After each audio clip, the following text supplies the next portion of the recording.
Royal mail ship RMS Titanic दुनिया की सबसे बड़ी जहाज जो 882 फीट लंबी 175 फीट ऊंची।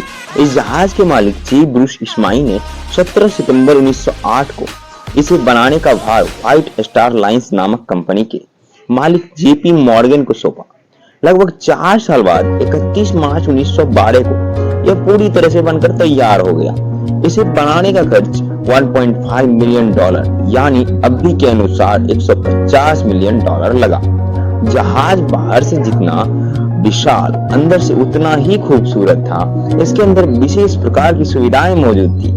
इसमें एक पार्लर, एक हॉट स्विमिंग पूल, एक हॉस्पिटल, एक जिम, एक बाथरूम, एक कैफे, 4 सैलून और तो और पहले मंजिल पर 3 लिफ्ट भी मौजूद थी।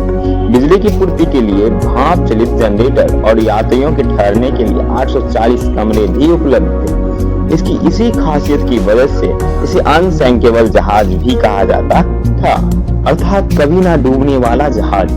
52,000 टन की भार के साथ 2200 यात्रियों को लेकर के जहाज इंग्लैंड के साउथहैम्पटन से न्यूयॉर्क के लिए 10 अप्रैल 1912 को रवाना हुआ। जहाज के कप्तान एडवर्ड स्मिथ संभाल रहे थे। इन्हें मालिक के द्वारा जहाज को अधिक तेज चलाने के लिए कहा गया था, जिससे जहाज अत्यधिक प्रसिद्ध हो सके। जस्ट 12 अप्रैल 1912 को आइसबर्ग की चेतावनियां मिलनी शुरू हो गई थी। टाइटैनिक के डिजाइनर थॉमस एंड्रॉय ने इसे first class, second class and third class में बांटा था। आइसबर्ग्स की वार्निंग सुनने के लिए मार्कोनी रेडियो रूम, जिसको ऑपरेट जॉन फिलिप्स कर रहे थे। 14 अप्रैल की वह रात टाइटैनिक पहुंचा आइसबर्ग्स की दुनिया में। रात के अंधेरों के बीच जहाज में आपसी बातचीत भी होती है। तकरीबन 9:40 पर मेसेव ने आइसबर्ग्स की चुनौती इसे दी थी।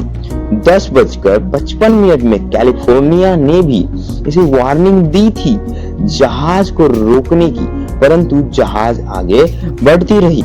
इतने खतरे के बावजूद 11 बजे रात जहाज अपनी हाई स्पीड 22 नॉट्स में चल रहा था। मैं बता दूं 1 नॉट्स यानी 1852 मीटर प्रति घंटा की बराबर होता है।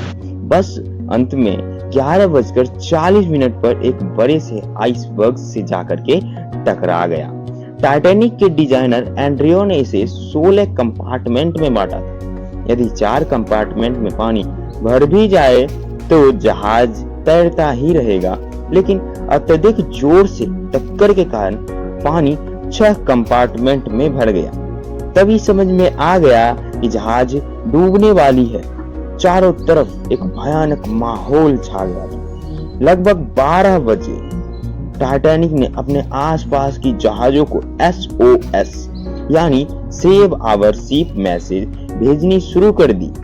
अगल बगल के जहाजों ने बात सुनी, परंतु the Olympic Titanic sister ship इससे 500 मील्स की दूरी पे, द माउंट टेम्पल इससे 50 मील्स की दूरी पे, द कैर्थोपेडिया इससे 58 मील्स की दूरी पे तथा एक रशियन जहाज द बीरमा इससे 70 मील्स की दूरी पर था। इन्हें आने में लगभग 5-6 घंटों का समय लग जाता। लोगों ने रॉकेट जलाकर भी सूचना देना चाहा, शायद कोई जहाज यदि आसपास हो तो इसकी मदद कर दे, लेकिन ऐसा हुआ नहीं। अब बच चुका था लोगों का विश्वास धीरे धीरे डूबने लगा। टाइटैनिक के पास टोटल 20 लाइफ बोट, जिसकी अधिकतम क्षमता 1100 लोगों को ही लोड करने की थी, जबकि जनसंख्या 2200 यात्रियों की थी, जिसमें प्राथमिकता औरतें और बच्चों को मिली। आखिरकार अंत में 60% फुल होकर जहाज बीच से टूटकर पानी में विलीन हो गया। इसमें लगभग 1500 यात्रियों की मौत हो गई। टाइटैनिक के कैप्टन और डिजाइनर भी इस घटना के शिकार हो गए और जे ब्रूस इस्माइल लाइफ बोट की मदद से बच गए और सारी घटनाओं को प्रेस के सामने बताया गया। आपको कैसा लगेगा यदि मैं कहूं कि टाइटैनिक के बहुत ही करीब द सैमसन नामक जहाज मौजूद था जो लोगों को बचा भी सकता था, लेकिन आखिरकार क्यों नहीं बचाया गया टाइटैनिक को?